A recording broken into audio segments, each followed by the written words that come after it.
Hey, St. Mary's Lifeteen. I'm Judson. Some of you probably know me from Confirmation 2, and I've helped out with Lifeteen before.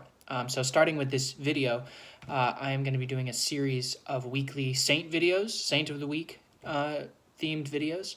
And since it's the Easter season, and since we're in the season of following Divine Mercy Sunday, I am going to start this series by talking about St. Faustina.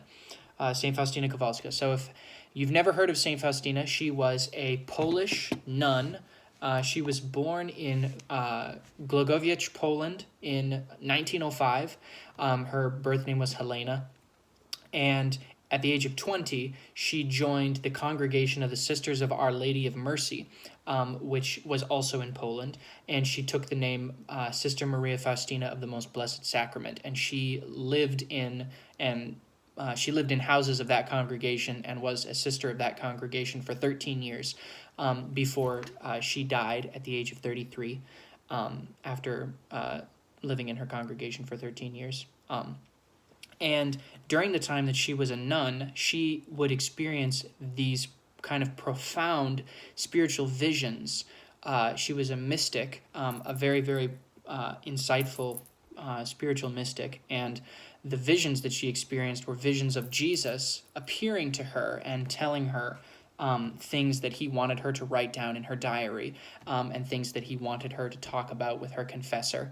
And a lot of the conversations that she had with her confessor, who was a Polish priest by the name of Father Sopoćko, a lot of those conversations with Father Sopoćko and her conversations with Jesus in her visions made it into her diary. And that diary has since been published as a book called Divine Mercy in My Soul. And it's a very, very amazing spiritual read to hear about St. Faustina's experiences with visions and conversations with Jesus.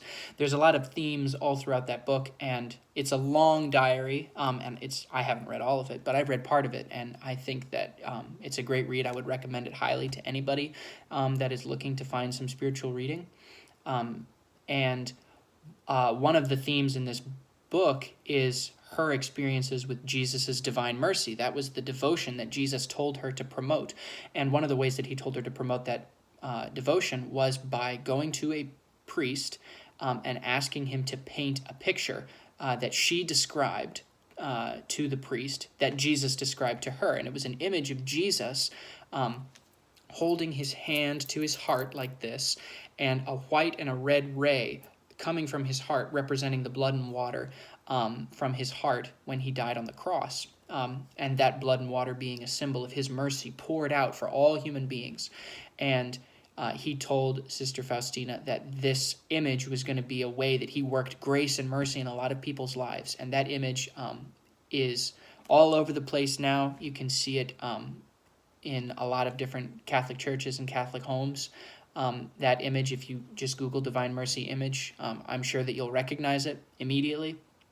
And that image has worked a lot of grace in a lot of people's lives, and it was because Jesus told St. Faustina to describe this image to a painter so that that image could be circulated throughout the church.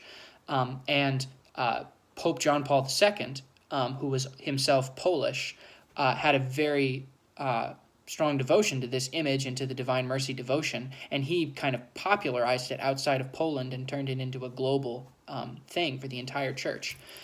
So he was very instrumental in, he canonized St. Faustina as well. So he helped promote that devotion, and he also followed through with the instruction that Jesus gave to St. Faustina in the diary to make the Sunday after Easter a Sunday commemorating Jesus' divine mercy. Another theme that I wanted to touch on from the book, and this will be the last thing that I mention, is that one of the things that Jesus tells St. Faustina a lot in the book is promoting obedience to her priests and to her spiritual directors. And at one point during her visions, Jesus said to her, "I have come to do my Father's will. I obeyed my parents, I obeyed my tormentors, and now I obey the priests." And that's Jesus saying that, I obey the priests, which is a crazy thing for Jesus to say. But what he means by that is that the priests, in pronouncing the words of consecration in the Eucharist, or in saying the words of absolution in confession, Jesus is working his grace through what the priests are saying. The priest says those words, and Jesus is there working that grace. And in a sense, Jesus is saying, I am obedient to the church, and you should be too. At another point, Jesus tells St. Faustina to put on a hair shirt for a week. And if you don't know what a hair shirt is, if you've ever heard of burlap, it's this very thick, uncomfortable, itchy material, and you can wear it as a shirt for penance to make yourself uncomfortable. And so Jesus asked Saint Faustina to make this sacrifice, but he said, ask your Mother Superior before you do it. And so she goes to the Mother Superior in charge of the house that she was living in, and the Mother Superior says, no, I won't let you do that.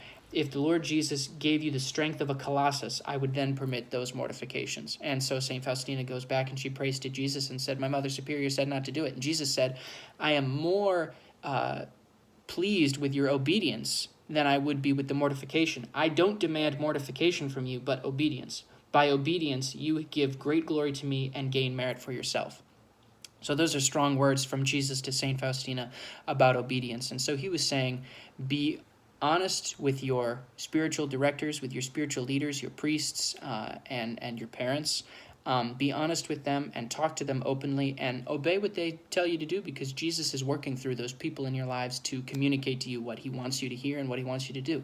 And that's especially important in confession. When we go to confession, we bring all of our honesty, we bring our sincerity, we bring our contrition, we bring the things that we are doing wrong, that we want to do better. And what the priest tells us to do in that context, we obey him, because that's Jesus. At another point in the diary, Jesus tells St. Faustina, I have borrowed the priest's lips. So when you're in confession, Jesus is borrowing his lips to tell you, to communicate his will to you. So those are some insightful spiritual words from St. Faustina and from Jesus through St. Faustina. So I hope that this has been helpful to you, and I hope that I can keep doing some of these videos in the future, and know that I'm praying for all of you and praying for St. Mary's, and I hope you're all staying safe and staying happy.